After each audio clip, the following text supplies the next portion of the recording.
warahmatullahi wabarakatuh. Perkenalkan nama saya Bagus Satrio Matika dengan NIM 240042 dari kelas 3B.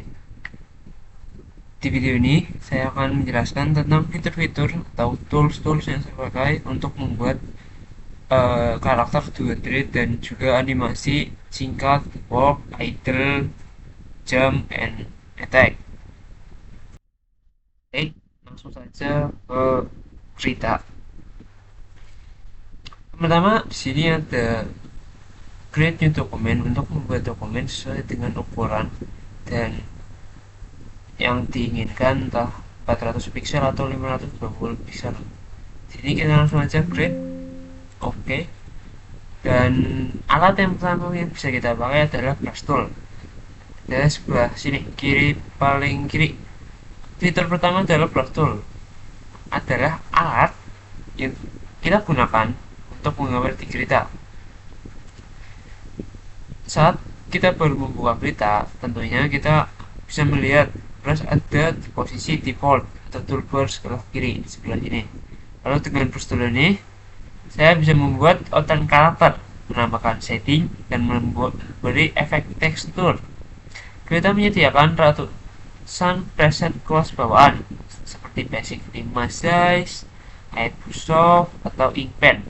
Saya memanfaatkan brush default ini untuk menggambar untuk dasar dari sebuah karakter.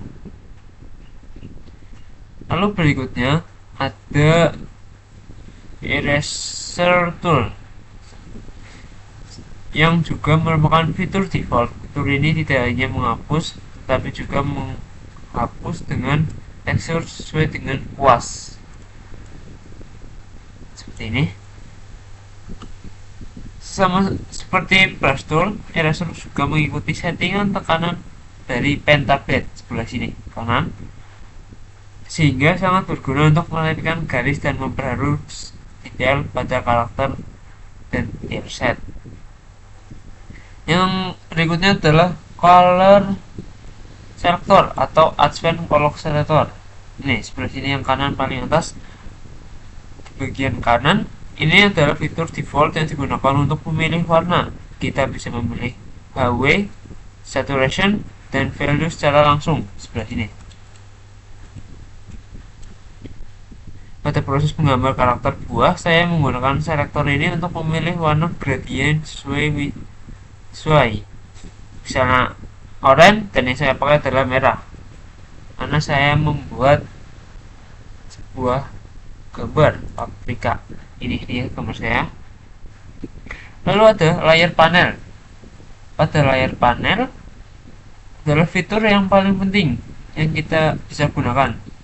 Di fitur layar panel ini bisa memisahkan bagian gambar agar lebih mudah diedit. Misalnya ada outline, background, kaki kanan, kaki kiri, tubuh, tangan, shading, atau headlight.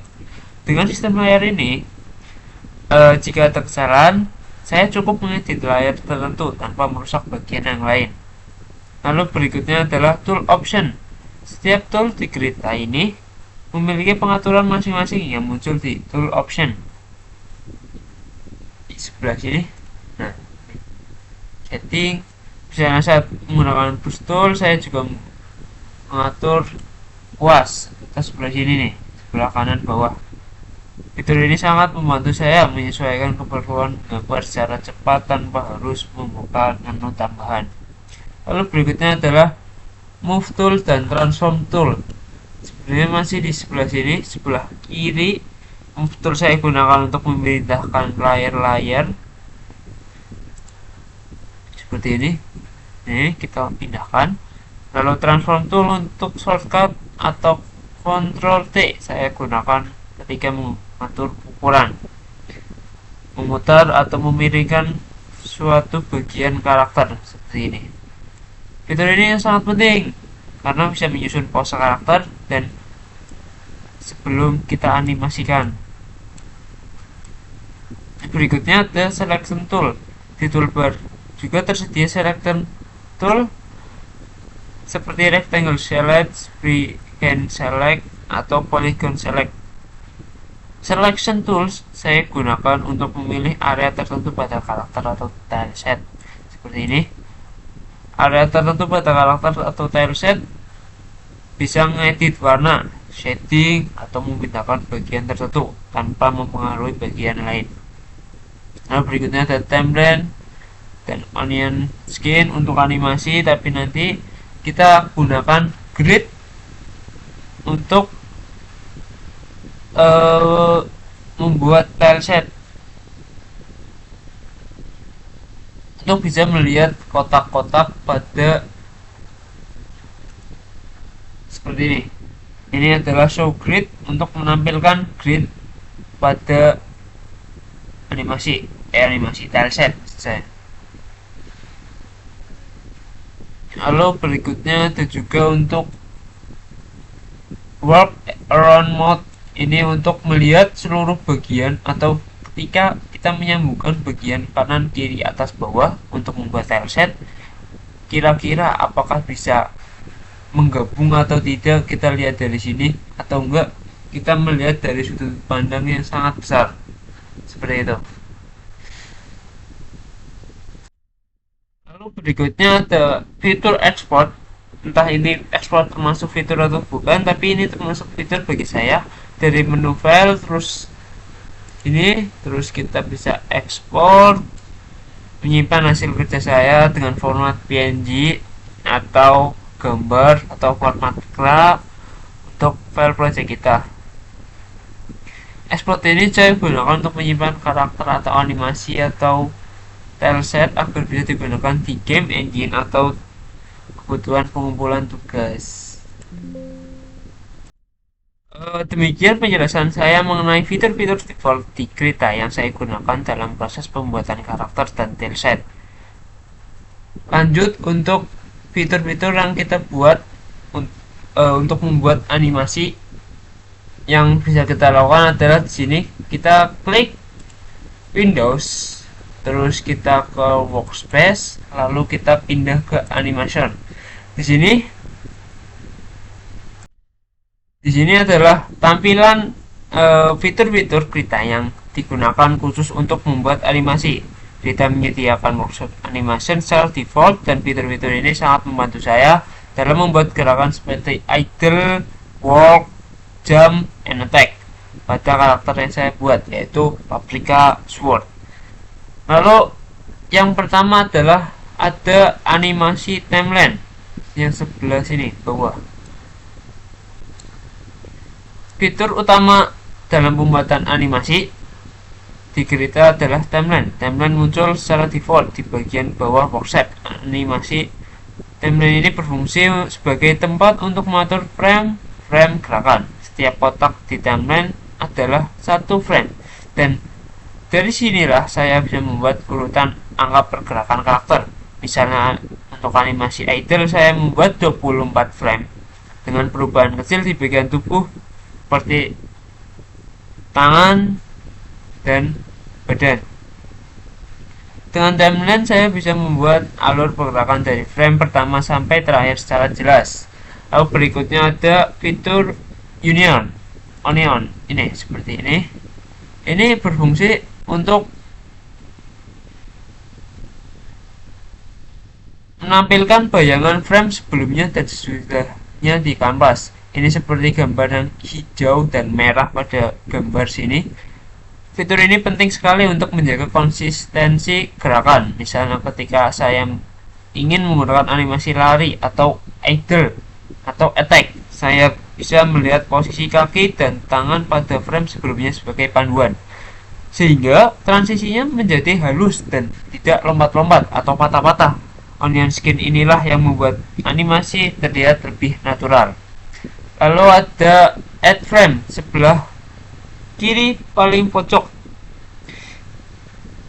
Ini menyediakan tombol add frame di timeline ini karena bisa menggunakan untuk frame kosong baru, dan duplicate frame sangat berguna ketika saya ingin membuat perubahan kecil pada frame saya.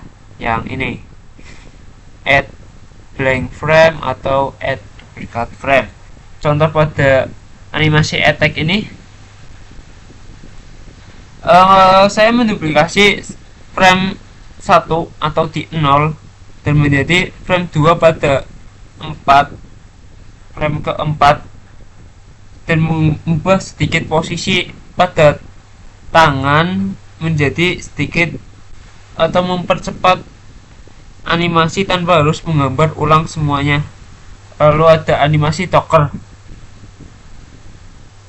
Animasi toker adalah panel tambahan di sebelah kanan yang muncul ketika berada di workspace animasi. Panel ini merupakan informasi seperti durasi, minimal FPS,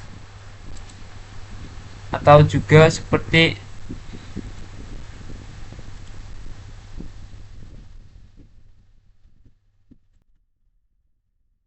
pada animasi toker ini merupakan tambal di sebelah kanan yang muncul ketika berada di workspace animasi. Panel ini merupakan informasi seperti durasi animasi seperti ini, FPS, dan melihat preview animasi.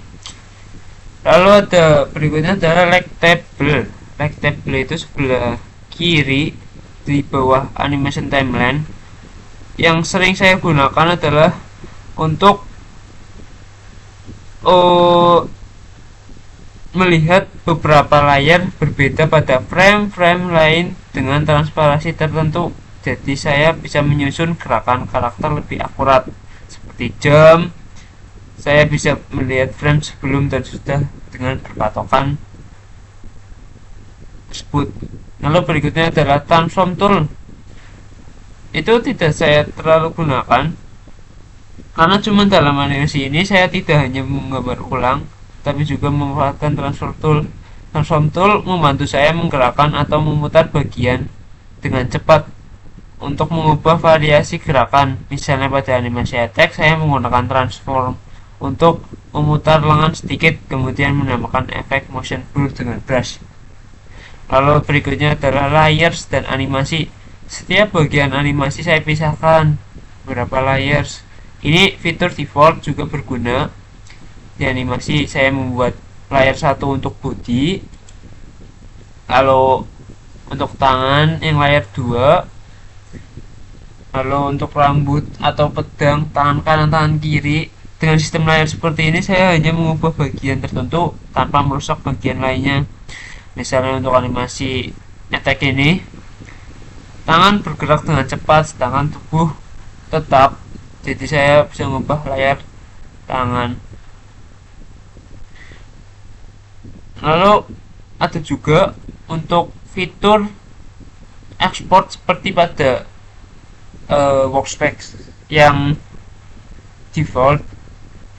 Export animation juga setelah animasi selesai ini saya menggunakan fitur default render animasi dari menu file, terus render animation. Saya mengekspor animasi sebagai file gambar berurutan atau langsung menjadi video MP4. Untuk tugas ini saya render menjadi file PNG sequence, lalu saya gabungkan menjadi video kecil agar lebih mudah ditampilkan. Mungkin segitu saja penjelasan fitur-fitur yang saya gunakan untuk membuat animasi ini. Mungkin saya bisa play sebentar, sedikit untuk mencontohkan animasi attack saya. Intinya adalah karakter Paprika Sword atau pendekar pedang dengan berbentuk paprika. Ini animasi menyerang dengan yang saya gunakan pada Krita ini. Mungkin begitu saja penjelasan tentang fitur-fitur pada Krita yang bisa saya jelaskan. Mohon maaf jika ada kesalahan kata. Wassalamualaikum warahmatullahi wabarakatuh.